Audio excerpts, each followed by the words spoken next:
Girişimci iş insanlarının ya da iş hayatlarının ilk yıllarında ailelerinin yanında ezilmiş aile şirketi mensuplarının belirli bir yaşa geldiklerinde kendilerini şirketlerinde yönetimsel açıdan farklı konumlanmak istediklerini görürsünüz. Bu videoda anlatacaklarım önemli.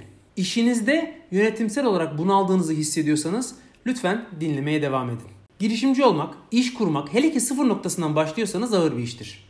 Bir defa ilk yıllarınız, belki 5, belki 10 seneniz işinizin büyüdüğünü görüp o işin patronu olarak şahsi servetinizin artmadığını görerek geçecek. Sonra yavaş yavaş kişisel olarak da kazanç elde etmeye başlayacaksınız.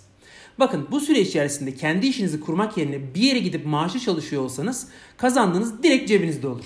Güzel tatillere çıkar, özel bir takım harcamalar yaparsınız. Bunun yerine iş sahibi olmayı tercih ederseniz bu süreç boyunca çalışanlarınızın sizden daha iyi bir hayat sürdüklerini göreceksiniz. Bütün bunların üzerine de size bakıp patronsunuz diye daha lüks bir hayat yaşadığınızı sanacaklar. İşte tüm bunlar belki en az 5-10 senenizi alacak.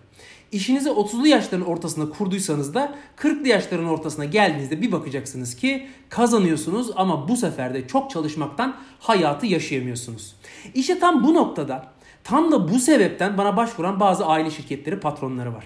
Amaçları en azından günlük rutin işleri devredip kendilerine zaman yaratabilmek. Ayrıca tabii bir de iş büyümeye başlayınca o işin başındaki insanın da zamanı azalıyor.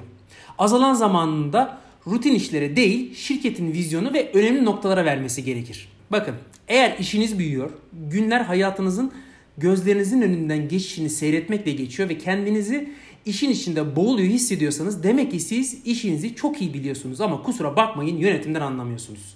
İnsan yönetmiyor, sadece iş yönetiyorsunuz.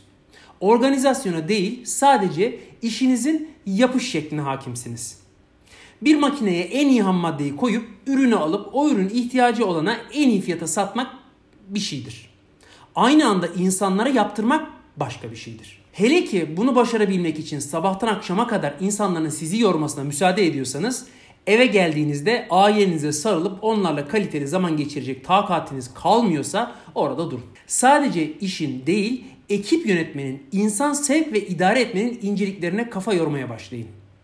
Sizi buraya kadar getiren şey buradan sonrasına götürmeyecek. Ayrıca şunu bilmenizi isterim ki insandan anlamak makinelerden, malzemeden, prosesten anlamaktan çok çok daha karmaşıktır. Evrende insanoğluna bilinen en karmaşık şeyin ne olduğunu biliyor musunuz? İnsan beyni. Size bir sır vereyim. O noktada tutarım profesyonel bir yöneticiyi, bırakırım ona günlük işleri, yöntemi de işlemeyecek.